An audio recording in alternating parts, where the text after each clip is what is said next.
you said before that Road Warrior Animal, it's Joe Laurinaitis, isn't it, that got you into wrestling, recommended you. You've got to give us some good Road Warriors Legion of Doom stories. There's got to be a few in the gym or in the wrestling ring. Well, he was. In fact, give you a little, give your audience a little more backstory on Animal. So I recruited him out of Irondale High School, New Brighton, Minnesota, to play college football with me. That was my first introduction was his accolades in the Minneapolis Star and Tribune newspaper, and I was a part of the recruiting team. And so I contacted him. Him and his mom and dad came and toured the college campus, and he signed on. And we just clicked. We just clicked. I mean, we had an instant connection there.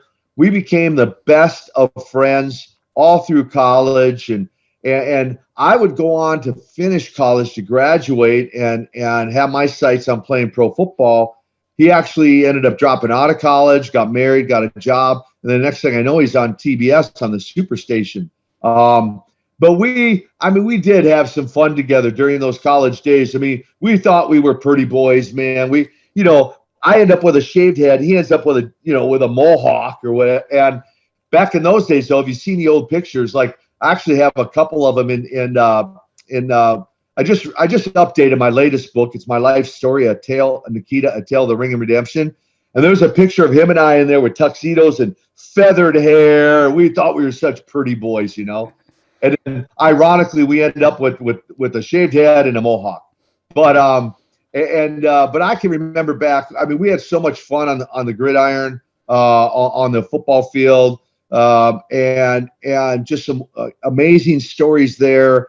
Some things that we did, and then once I heard he got into wrestling, I went down and lived with him in Atlanta for a couple months, and just I just shadowed him, and just I was training for pro football, but it was fun to go to the arenas and hear some of the stories. He was living with Jake the Snake Roberts at the time. God. and then eventually when he called me, so it kind of turnabout's fair play, right? He calls me to recruit me into wrestling, and then we begin to have.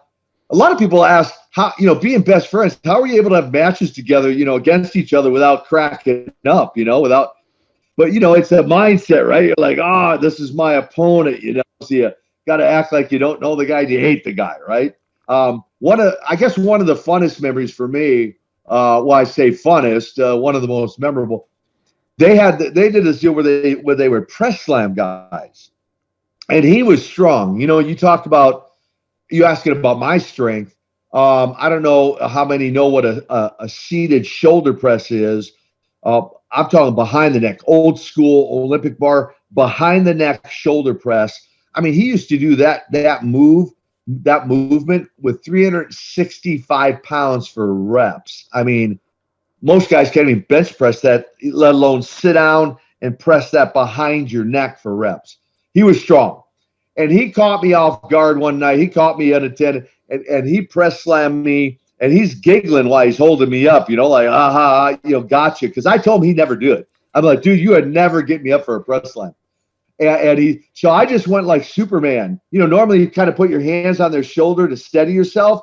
Man, I just put my arms out like Superman. I'm like, all right, big boy, I'm going to let you really impress the crowd. Well, he didn't have a problem with it. And then when he slammed me down, he kind of looked at me, winked and giggled. I go, all right, one time, but you're not getting me again. You will not get me again. But and then we had some great, I mean, just wonderful road trips. Him and I, here's who actually traveled together. Him and I, Sting and Lex Luger. The four of us traveled exclusively at one period of our careers together, the same car. We'd share hotel rooms and again, but yeah, just so much fun. Animal was, we had such a great relationship with each other. Were you ever as close with Hawk? I was not in the wrestling days. I would later, kind of the story on Hawk is we didn't really see eye to eye. I mean, it's pretty out there, what his lifestyle was like back in those wrestling days. A lot of abuse to his body and et cetera through drugs and other things.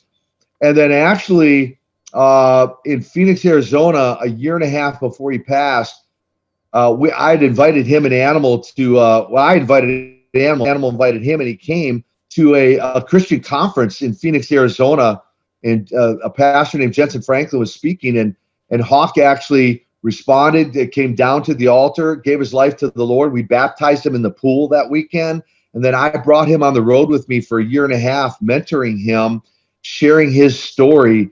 He had an unbelievable story. I had no idea. They almost died 9 different times. And I would have him share that story. So the last year, a year and a half of his life, we actually became probably closer than Animal and I were. So it was a real story of redemption and story of life transformation with Hawk. I know also that Paul Ellering, obviously the manager, where was he and you as far as friendship or just working together? Because I believe he was a powerlifter as well in his younger days. Yeah, he was. In fact, I saw Paul at Animal's celebration last year, and still looks good. And yeah, we just had we developed a great friendship as well. I mean, I wasn't necessarily as close to him as Animal or eventually Hawk, but we had a great relationship with each other. In fact, I had a wife who passed away, as some know the story, during my wrestling days. Mandy, 24, she was diagnosed with cancer. She passed away at age 26. Prior to her passing, Paul had actually invited her and I up to his cabin up in northern Minnesota. And a favorite memory of Paul Ellering outside of the wrestling ring, he was a great manager, but outside of the wrestling ring was he took Mandy and I ice fishing in northern Minnesota. And I want to say, for the record, I'm originally a Minnesota guy.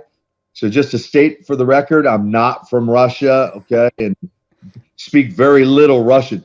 But I froze my tail off ice fishing, man. It's like, all right, I can check that box if I never do it again. And let me just tell this quick story, too. My first introduction to Paul, before I'd ever met him, was in the St. Paul Civic Center. Animal and I and a bunch of other guys were working out at a guy's gym named Jesse Ventura. You know that name? Of course. Jesse the Body Ventura. And Jesse was actually having a deadlift match against Paul on a wrestling card in the St. Paul Civic Center. And 25 of us muscleheads from Jesse's gym went down to watch the show. Of course, Paul was the good guy. Jesse was the bad guy. We were the bad guys because we were cheering for Jesse. And I'll never forget, we were leaving the arena, and this woman had to be, she looked like she was 90. She was probably 80. I mean, she was old. And she looked at, like, this for real story. She looked at us. She goes, you. She goes, you're those Jesse Ventura fans. She goes, if I had a knife, I'd stick it in his gut. I'd stick it in every one of yours as well. And I was like, whoa, some of these people take this thing pretty serious. So anyway, a couple Paul Ellering stories there. I thought you were going to say that she was spotting one of them.